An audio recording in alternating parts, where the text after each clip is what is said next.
해 주시겠습니다. 많은 은혜 받으시기를 바랍니다.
셋째 날이네요.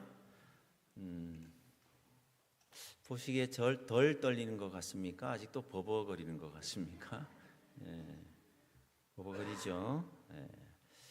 오늘 또 귀한 특창으로 우리의 신금을 올려주신 우리 장로님 감사를 드립니다.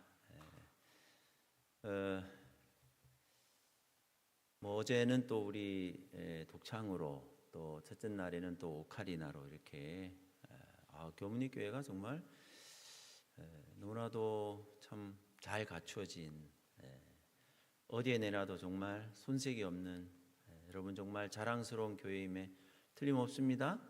네. 그리고 또 훌륭하신 우리 담임 목사님과 함께 목회실, 또 우리 장로님들, 또 우리 집사님들, 모든 성도님들이 하나가 되는 모습 속에 크게 은혜를 받게 됩니다. 자, 우리 셋째 날이네요. 중개기도주일 셋째 날. 이제 보통은 화요일부터 많이 요즘 시작하는데 교회는 월요일부터 이제 합니다, 그죠? 그러다 보니까 오늘쯤이면 이제 목요일쯤 돼야 되는데 깜짝 놀랐어요. 아직도 수요일이네. 아직도 수요일이네. 언제 금요일이 되나. 네, 그랬는데 어쨌든 하루하루가 아주 감동적인 하루였습니다. 오늘 또 목교에서 맛있는 또 식사를, 저녁을 또 대접해 주셔서 참으로 감사드립니다. 지금 대신방 주간이라 지금 목회실이 하루에 한 10끼 정도도 드셔요. 그런 와중에 강사를 위해서 식사를 예, 그래서 제가 원래 집회하는 날은 식사를 안 한다고 제가 했는데 또 우리 담임 목사님 참 정이 많으시고 하신 우리 담임 목사님 본인은 10끼 드시고 더 드실 수 있나 했는데 아유 참 많이 순교적인 심정으로 오늘 식사를 잘 해주셔서 대접해 주셔서 감사를 드립니다. 참 너무나도 감동이 넘치는 우리 사랑이 넘치는 우리 교문리교회 다시 한번 감사를 드립니다. 자, 역시 오늘 이 시간을 통해서 여러분의 마음속에 아름다운 꽃 내음이 은은하게 스며드는 이 시간이 되시기를 바랍니다. 우리 첫째 날은 뭐와 뭐 사이에서 머뭇거리지 말자라는 제목으로 했죠. 맛과 뭐 사이에서. 그래서 맛이 두 종류가 있는 것 같아요. 밥맛이 있고 입맛이 있는 것 같습니다. 밥맛이 아무리 좋아도 무슨 맛이 없으면 입맛이 없으면 밥맛이 아니라 무슨 모래알을 씹는 것처럼 느껴지는 것 같습니다.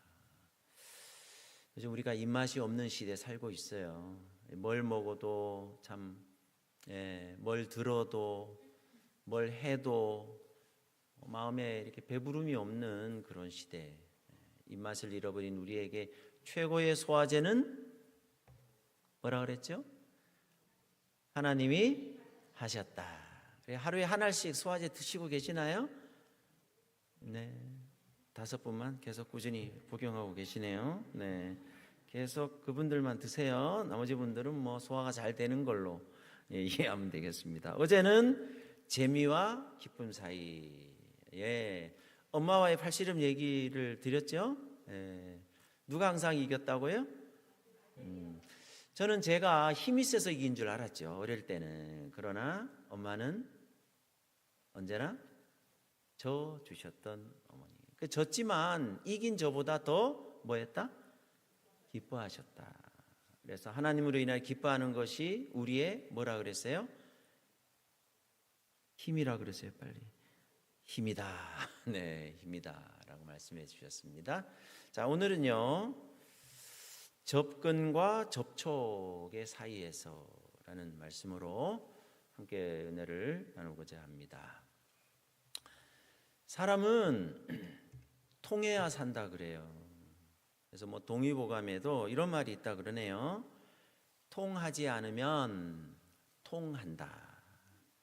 이제 앞에 통은 서로 뭐 통한다는 그런 뜻이고 뒤에는 고통한다는 그런 뜻인 것 같아요. 그래서 통하지 않으면 통한다. 고통이 온다. 뭐 이런 의미가 있다는 것이죠. 사람은 통해야 살아요. 뭐가 통해야 될까요? 제일 먼저 통해야 되는 게 뭘까요? 빨리 숨통이라고 하세요. 아니 뭔 생각을 하세요? 이거는 뭐 기본적으로 뭐가 통해야 살아요? 일단은 숨이 통해야 살죠. 숨이. 숨통이 트여야 돼요. 요즘 여러분의 숨은 어떻습니까? 숨을 어떻게 잘 통하고 사셔요? 때때로 우리가 숨을 못 쉴 정도로 답답한 일들이 있고요.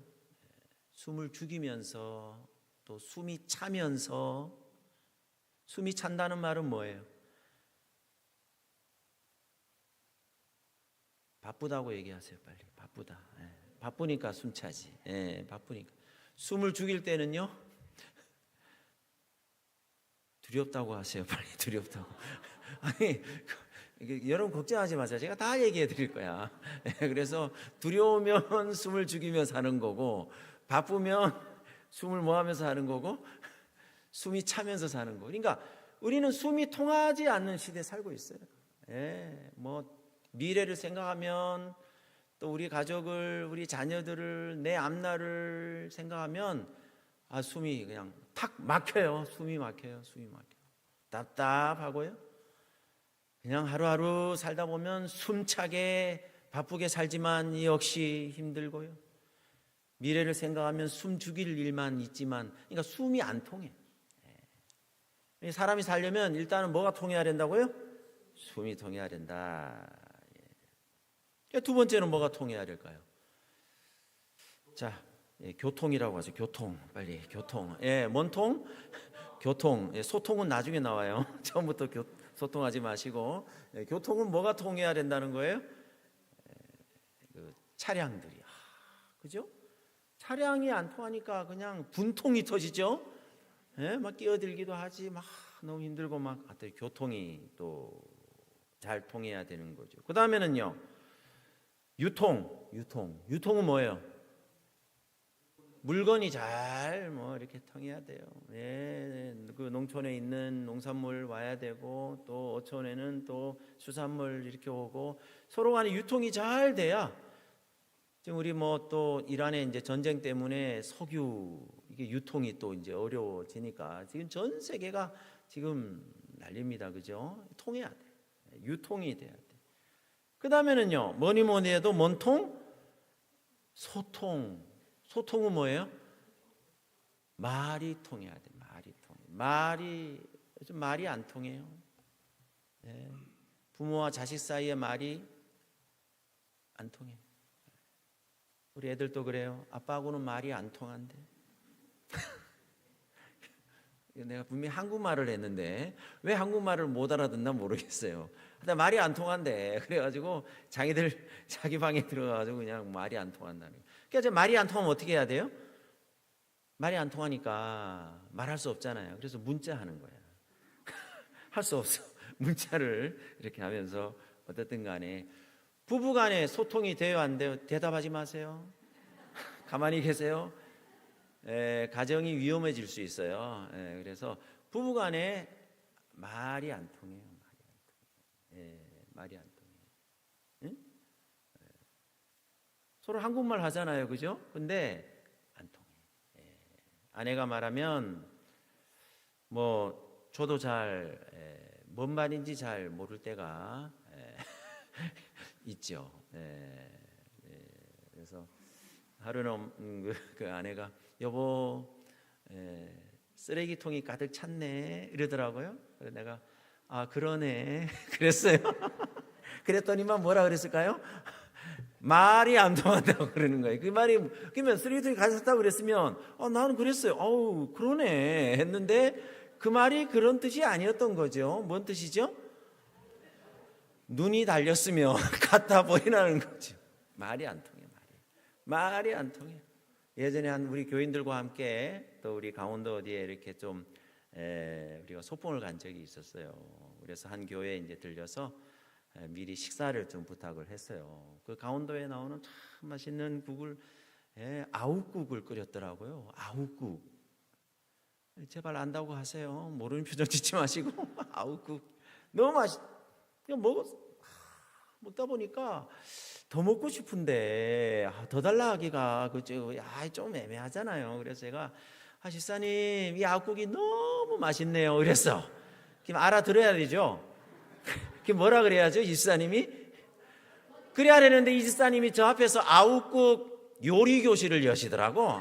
목사님 요거 어떻게 끓이냐 하면 아니 제가 말하는 것은 더 달라는 얘기인데 왜 저에게 아욱국 맛있게 끓이는 법을 요리 강습하냐 이거지. 이 결국은 뭐 한 그릇 더 못 얻어 먹은 채 찝찝하게 이렇게 그냥 지나갔습니다. 지나갔는데 안 통해. 말이 안 통해. 어느 날 집에 딱 갔더니 그 집사람이 머리를 찢고 볶았더라고요. 그래서 그렇구나. 그때 무슨 말을 해줘야 가정의 평화와 안전이 잘 지켜질까요? 와, 클레오파트라네 라고 얘기를 했을까 안 했을까요? 절대로 그런 말을 남편들은 못해. 그때 저희 아버지가 저희 어머니에게 했던 말 그대로 저는 그렇게 배웠으니까 제 아내에게 했어요. 뭐라 그랬을까요? 얼마 주고 했어 이랬어요. 제가 얼마 주고 했냐 그랬어요. 제가 왜 맨날 멀쩡한 머리를 찢고 볶냐? 또 다시 필 거 아니냐? 피고 나면 다시 또 볶을 거 아니냐? 우리 가정에 어떤 일이 찾아들었을까요? 밥을 안 차려주더라고. 그래서 네, 그냥 혼자 며칠은 혼자 밥을 이 소통이 안 되니까 힘들어요. 말이 통해야 되는데 통하지 않는다는 거죠. 여러분, 인생은 통해야 사는 것이, 말도 통해야 되고 숨도 통해야 되고 차들도 잘 교통돼야 되고 물건들도 다 유통이 돼야 되고 뭐 피도 통해, 혈통은 이런 뜻이 아닌 것 같은데 네. 피도 통한다는 의미로 여러분 그냥 알아들으시기 바랍니다. 어쨌든 뭐 해야 산다? 통해야 산다. 오늘날 우리는 불통의 시대에 살고 있다는 거예요. 불통해. 말도 안 통하고 숨도 안 통하고 모든 게 답답한 세상에 우리가 살아가고 있다는 것이죠. 통할 통인데 통하지 않는다는 거예요. 왜 안 통할까요? 통하지 않는 이유가 뭘까를 생각해 봤습니다. 오늘의 주제와 좀 연관이 있어요. 접근과 접촉. 접근하는 사람은 통하지 않습니다. 접촉하는 사람이 뭐예요? 통해요. 전기에 통해 본 적 있으세요? 전기에. 제발 있다고 하세요. 그냥 있잖아요. 전기에 통해 어떻게 해서 전기와 통했죠? 접촉해서라고 대답하세요, 빨리. 아니 뭔 생각을 하고 계시지? 접촉하니까 뭐와 통해요?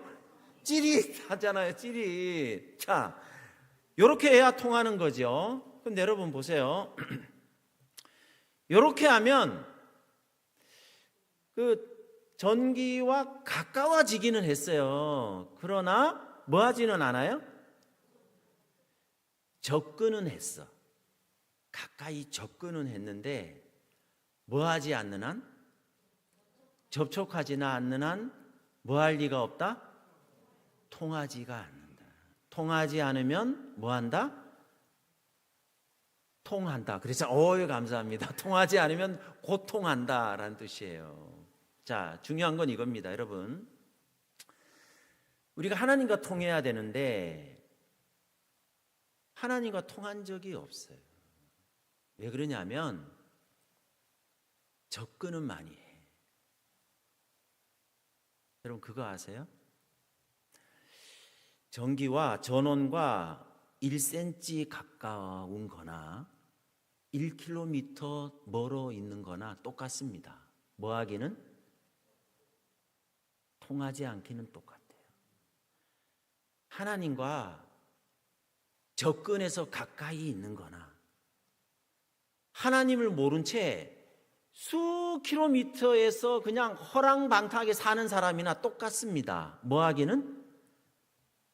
통하지 않는 건 똑같아요.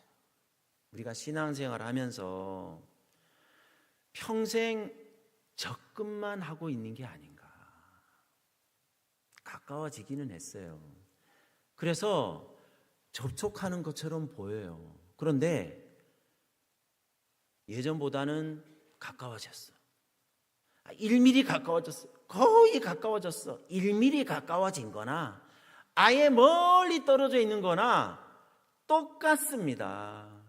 신앙생활 하면서 하나님과 더불어 통하지 않은 채 접근만 하며 신앙생활 한 사람이나 교회라고는 한 번도 안 온 채 그냥 하나님과 멀찍이 떨어져 사는 불신자나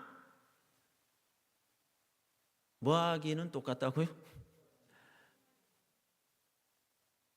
여러분 그렇습니다. 우리가 하나님과 더불어 통해 본 적이 있는가? 접촉해 본 적이 있는가?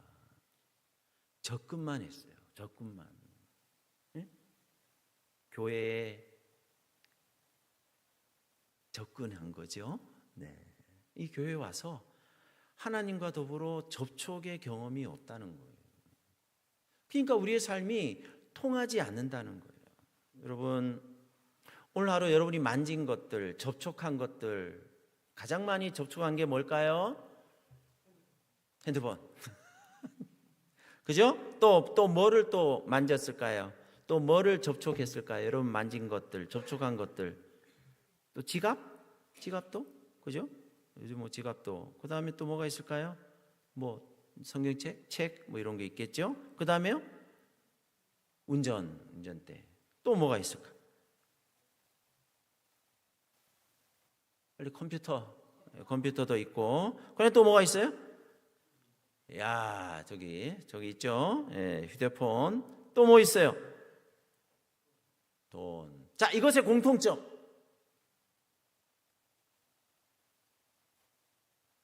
뭐라고요? 좋아하는 거라고요? 뭐가 제일 좋으세요? 돈? 공통점은 뭘까요?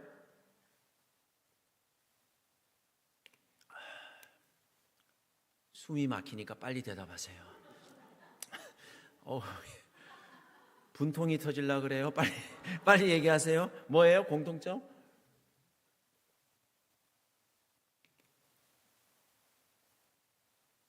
힘드시죠? 뭔지 예, 이거는 뭐 여러분이 생각하는 그게 다 맞아요. 그러나 이제 제가 이제 얘기하고 싶은 건 뭐냐면 우리가 매일같이 어쩌면 평생 언제나 만지는 것들의 특징이 뭐냐면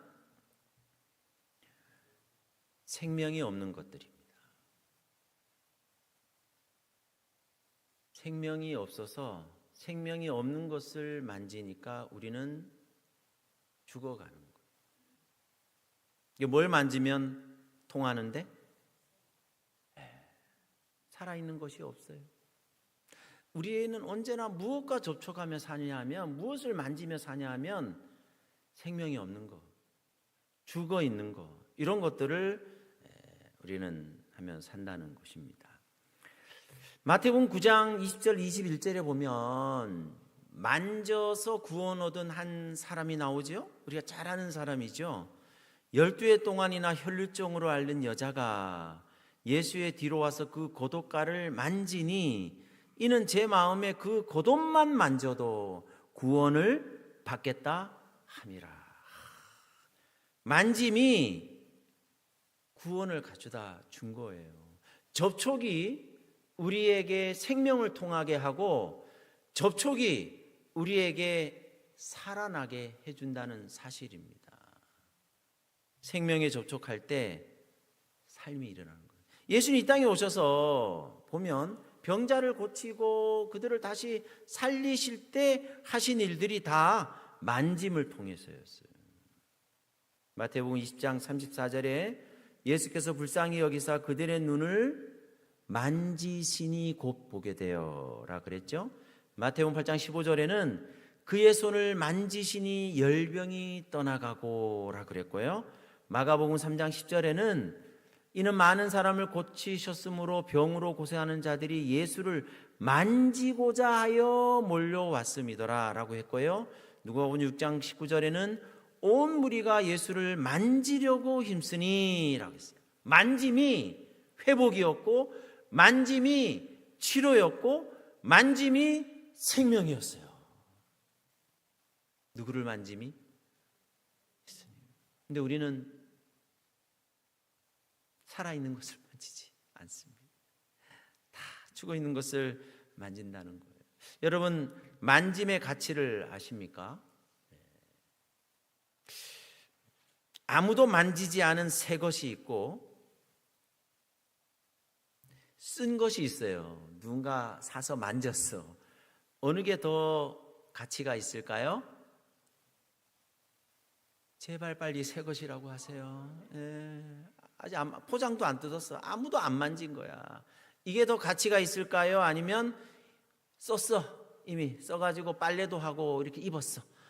그러면 어느 게 더 가치가 있을까요? 새 것입니까? 쓴 것입니까? 새 것. 어느 온라인 쇼핑몰 단체에서 연말에 어려운 이웃과 또 여러 가지 좋은 취지를 가지고 뭐 연예인들을 비롯한 유명인들의 소장품 자선 경매 행사가 있었어요. 그래서 유명인들 뭐 연예인들 비롯해서 여러분들이 본인의 소장품을 내놓은 거예요. 쓰던 거죠. 내놨습니다. 한 가수가 이제 내놨는데 그 티를 내놨네요, 그냥. 예? 본인이 입던 티를 내놨어요. 반팔, 더군다나 반팔이야. 반팔. 예. 옷감이 조금 좀 덜. 예. 그래서 이게 223만 9천 원에 경매 낙찰됐어요. 와, 반팔티. 혹시 제가 이 행사에 제가 입던 반팔티를 내놓으면 여러분 저 얼마에 어떻게 하실 생각이세요? 제가 입었어요. 아무도 안 살 거잖아 지금. 예, 근데 쓰던 거예요. 여러분 만약에 새 거를 내놨으면 얼마였을까? 새 거. 반팔티 요즘 얼마 합니까? 뭐 1, 2만 원 정도 합니까? 그랬겠죠. 근데 이 가수가, 이 연예인이 쓰던 거야. 만진 거야. 그 만졌다는 이유 하나만으로 1, 2만 원짜리가 223만 9천 원이 됐어요.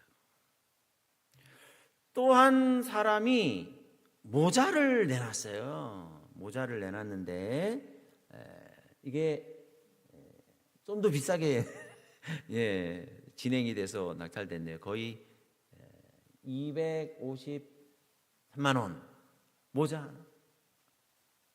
저도 모자 많거든요. 여러분 혹시 제가 내놓으면 여러분 얼마의 경매를 그래 넘어갑시다. 네. 자, 그다음에 조금 이번엔 긴팔이야. 아까 전엔 반팔이었죠. 이번엔 긴팔로 내놨는데 뭐 저렇게 쭉 되다가 사고가 생겼어요. 그 이분이 입던 이 티를 입던 거를 내놨는데 경매가 중단됐어요. 이 주최 측에서 이 자선 행사의 취지와 맞지 않는다고 해서 이 경매를 중단시켜 버렸습니다. 왜 그러냐면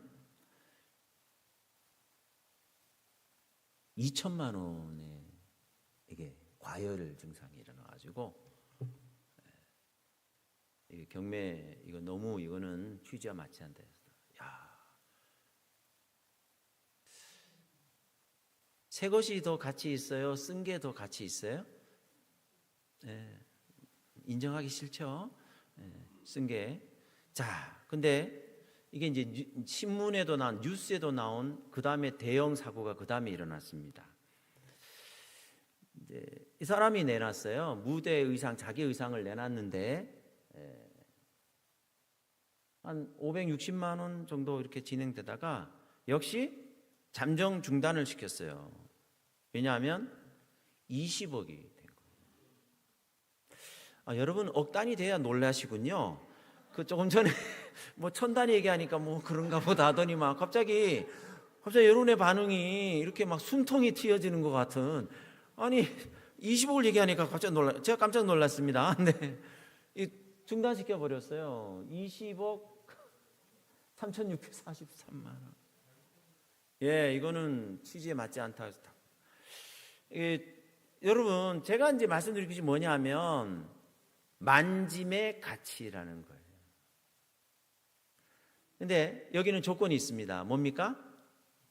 제가 입던 위아래 그 양복을 내놓으면 전에 우리 교회 바자회 할 때 내놔봤어요. 1,000원에 가져가더라고요. 내가 정말 너무 충격을 받아가지고 얼마요? 아니 너무한 거 아니에요? 1,000원이면? 예? 그러면 그러니까 목사님 뭘 바라시냐고 그냥 내놓으시라고 내놓으시고 이렇게 했는데 누가 쓰느냐에 누가 만졌느냐 누가 쓰느냐 썼느냐에 따라서 그 가치가 그래서 나를 주님이 타치해 주셔야 돼요. 나를 주님이 만져주시. 그래야 우리는 살 수 있습니다. 이 누가복음 8장 41절로 44절에는 다음과 같은 말씀이 나오죠. 이에 회당장이 야이로라는 사람이 와서 예수의 발 아래 엎드려 자기 집에 오시기를 간구하니 이는 자기에게 12살 된 외딸이 있어 죽어가미러라. 몇 살이라고요? 12살 된 회당장의 외동딸이었어요. 그런데 예수께서 가실 때 무리가 밀려들더라. 이에 12해를 혈류증으로 앓는 중에 아무에게도 고침을 받지 못하던 여자가, 이분도 12해네. 지금 숫자가 같아요. 누구의 12년은 어떤 12년이었을까요? 회당장의 외동딸이니까 얼마나 많은 귀여움과 사랑과 관심과 인정과 이것을 받으며 살았겠어요. 같은 12년인데. 근데 누구의 12년은 그 12해를 혈루증으로 하열하며 고통받고 부정하다 하여서 사람들에게 접근 금지, 접촉은 절대 금지. 왜냐하면 만지잖아요. 뭐 하게 돼 있어요? 같이 부정하게 돼 있습니다. 똑같은 12년을 누구는 행복하게, 누구는 불행하게, 같은 시간인데 누구는 사람들에게 관심받고 인정받고, 누구는 무관심과 접근금지, 접촉금지. 여러분, 12회를 혈주하는 이 한 여자가 있었습니다. 접근이었습니다. 예수님께 접근을 했어요. 뒤로 가서 예수님께 접근을 했어요. 가까이 갔어요. 그런데 아무도 이 여인을 뭐 하지 않습니까? 주목하지 않아요. 심지어 누구도요? 예수님도 이 여인을 주목하지 않아요. 그럼 때때로 내게 있는 아픔과 눈물과 상처를 예수님조차 나를 알아주지 않는 듯한 그런 절망감이 우리에게 있을 수 있어요. 무관심한 것처럼 보여요. 침묵하시잖아요. 아무 말씀 없으시잖아요. 내가 그렇게 소리치고 울부짖고 기도하는데 거기에 한마디도 말씀하지 아니하시고 무관심한 듯이 보이는 우리 예수님의 모습 속에 우리는 때때로 흔들리기까지 한다는 거예요. 혹시 그런 경험 없으십니까? 우리 가족에게, 우리 자녀에게, 내 인생에 정말 말 못할, 그 누구에게도 말하지 못할 나의 약점과 부끄러움과 상처와 아픔이 있는데 예수님조차 이것에 대하여 외면하시고 있는 듯한, 무시하는 것 같은 이런 고통이 있을 수가 있어요. 여러분, 그런데 이 외면이, 이 무관심이 이 여인을 살린 겁니다. 만약에 예수님께서 이 여인에게 관심을 줬다가는 이 여인이 어떻게 됐을까요? 사람들에게 끌려갔을 것입니다. 때때로 예수님의 무관심과 침묵이 우리를 힘들게 하지만 그것이 우리를 회복시켜주는 하나님의 귀한 은혜라는 사실을 우리가 잊으면 안 되시겠습니다. 첫 번째가 접근이었죠. 두 번째는 뭐였어요? 접촉이었어요. 이 여인이 이제 예수님 앞에 나갑니다. I have suffered for 12 years with bleeding. I spent all I had on doctors who could do nothing.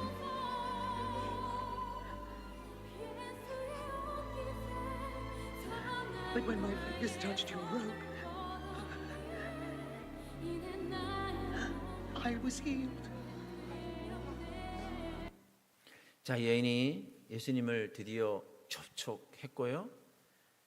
그의 병이, 그의 아픔이, 그의 상처가 나음을 입었습니다. 그런데 여러분, 중요한 이 말씀이 여기 나옵니다. 영감의 글에는 이 부분을 이렇게 설명하고 있더라고요. 그 여자는 허약하고 괴로운 중에도 예수께서 가르치시는 해변에 나와서 군중을 뚫고 들어가려고 노력하였으나 수포로 돌아갔다. 그 여자는 다시 레위 마태의 집에서 예수를 따랐으나 여전히 예수께 가까이 나갈 수가 없었다. 12년 동안 아팠던 사람이니 얼마나 힘이 없고 그 접근하는 무리 속에서 밀려날 수밖에 없었겠죠. 그런데 그 다음에 9절입니다. 그 여자가 거의 절망하게 되었을 때에 예수께서는 무리들 사이로 가시면서 그 여자가 있는 곳에 가까이 오셨다. 누가 누구를 만진 걸까요? 12의 혈 중 하나된 여인이 예수를 만진 게 아니라 예수님께서 이 여인을 만져주신 거예요. 예? 이것을 영감의 기별은 믿음의 접촉이라고 말하고 있어요. 예수님 주변에 수많은 사람들이 접근해 있었습니다. 그러나 이 여인만 예수님을 접촉한 거예요. 접촉이었습니다. 그리고요, 이 접촉이 접속이 되었습니다. 자, 여러분, 접촉은 뭐고 접속은 뭘까요? 접촉은 이래죠. 근데 접속은요, 연결이에요. 자, 이 여인이 가졌던 첫 번째 고통은 뭐였냐 하면 무시였어요. 무시. 12의 혈루증을 앓고 있었습니다. 야이로의 딸도 12살이었습니다. 누구의 12년은 슬픔과 고통받는 시간이었고 누구의 12년은 사랑과 관심받는 12년이었어요. 더군다나 예수님도 이 여인에게 전혀 관심이 없으신 듯 하였어요. 실제로 예수님은 지금 어디로 가는 중이었어요? 관심이 없는 듯 했어요. 무시의 고통이에요. 그런데 이 무시받음이 이 여인을 회복시키고 보호하는 역할을 했습니다. 그런데 두 번째 고통이 있었어요. 이 여인이 예수님의 옷자락을 만지고 나았을 때 그냥 가면 되잖아요. 근데 예수님이 뭐라 그러셨냐면 누가 내 옷에 손을 아니 지금 이렇게 여러분 어느 고통이 더 여러분에게 어려우십니까? 무시받는 게 더 힘드세요? 사람들의 주시를 받는 게 더 힘드세요? 자, 이럴 때는 둘 다라고 얘기하라 그랬습니다. 예. 나를 무시하는 게 더 힘드세요? 아니면 나만 뚫어져라 지금 쳐다보고 있는 게 더 힘드세요? 둘 다라고 해서 다 하시네. 그냥 둘 다. 네, 맞습니다. 사실은 사람들이 내가 있는지 없는지 무시하는 것도 힘들지만 사실 그보다 더 힘든 고통이 하나 있어요. 그 뭐냐 하면 나를 예의주시하는 거예요. 내가 어떻게 하나? 아, 그러고도 나왔네. 여러분, 다 나를 쳐다보는 것 같은 그런 고통이 있지 않습니까? 아무도 모르는 일일 텐데 다 아는 듯이 보여요. 그리고 나만 보는 것 같아. 그 누구도 모르는, 알면 내 정말 창피해서 얼굴도 못 들 일인데 다들 나만 예의주시하는 것 같은 그런 고통이 있다는 거예요. 예수님이 뜻밖에도 이 여인을 어떻게 하셨어요? 부르셨어요. 그리고 모든 사람이 다 이 여인을 주시하게 만드셨다는 거예요.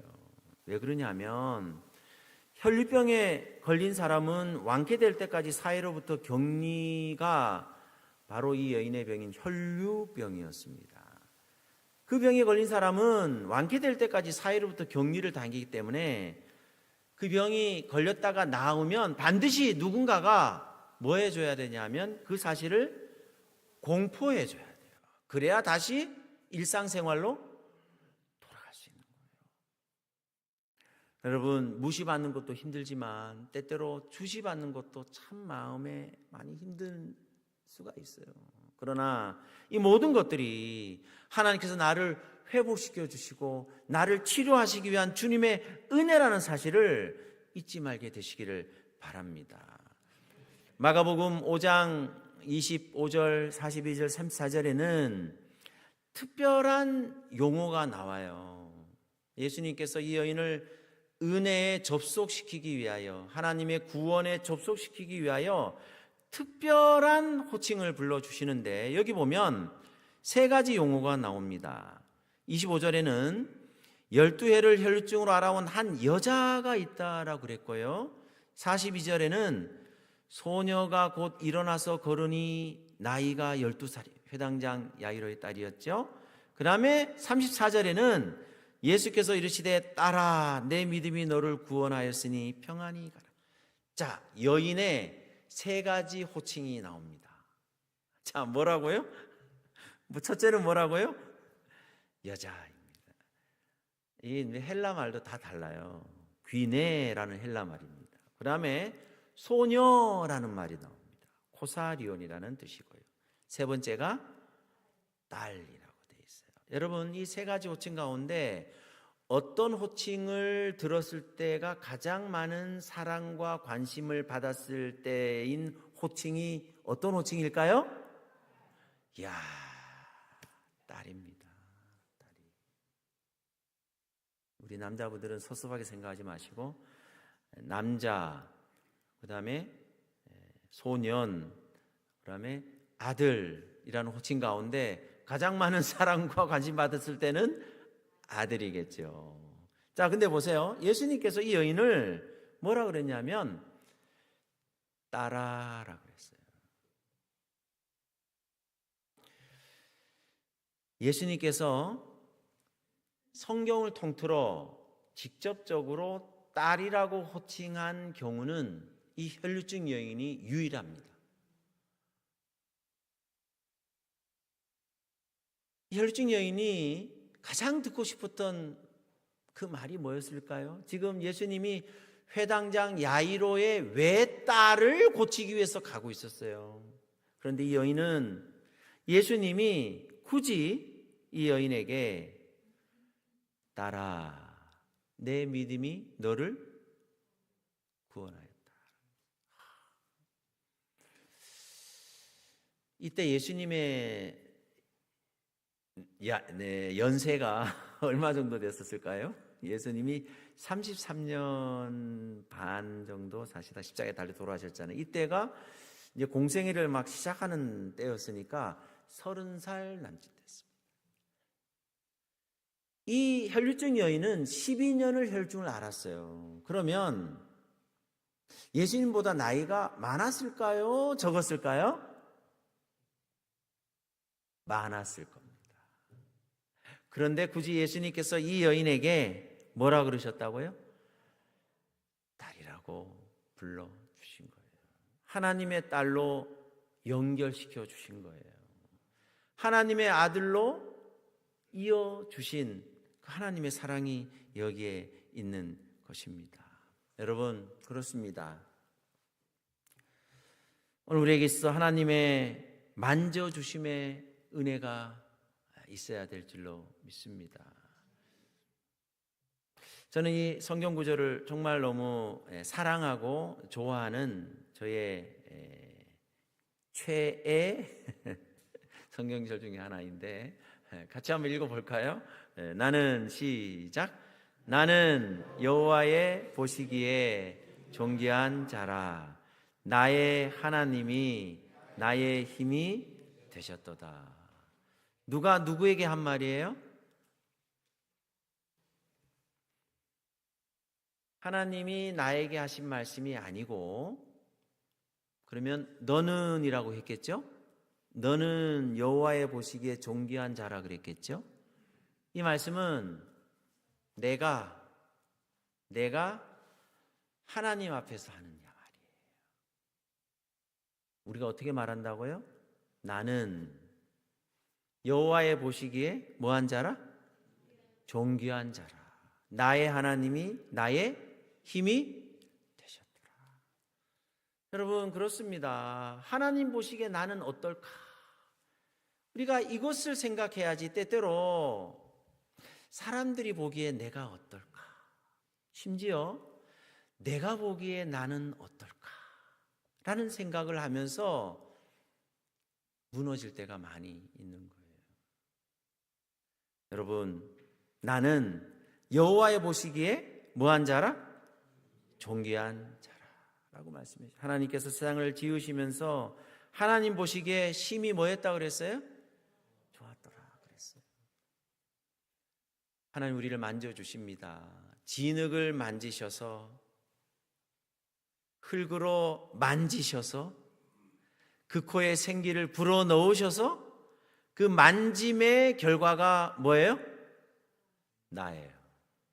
하나님의 만짐의 결과가 납니다. 흙을 만질지라도 만지시면 생명이 되는 거예요. 사람이 되는 거예요. 그 만짐을 통해서 우리의 삶이 하나님의 형상과 모양으로 회복되시기를 간절히 바랍니다. 이 시간 저는 이제 찬양을 들으면서, 이제 곡은 여러분이 많이 들어보신 곡일 거고요. 그러나 가사가 참 제 마음속에 많이 와닿아서 오늘의 주제와 관계된 He Touched Me라는 것으로 한번 가사를 여러분 같이 한번 들으면서 은혜를 나누겠습니다.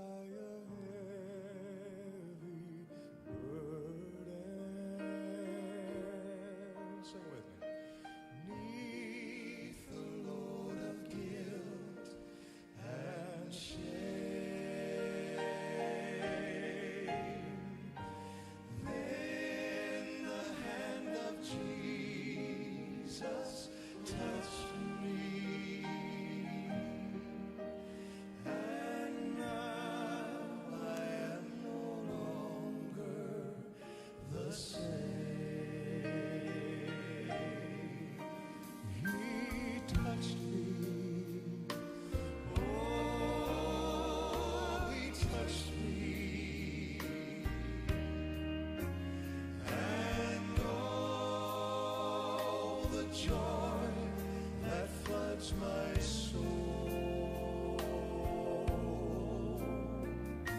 Something happened, and now I know He touched me and made me whole. Since I met this blessed Savior, and since He cleansed and made me whole, oh, I will never cease to praise Him. I'll shout it while eternity rolls.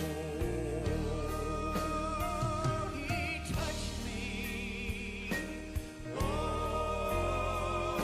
He touched me. And oh, the joy that floods my soul. Something happened, and now I know He touched me and made me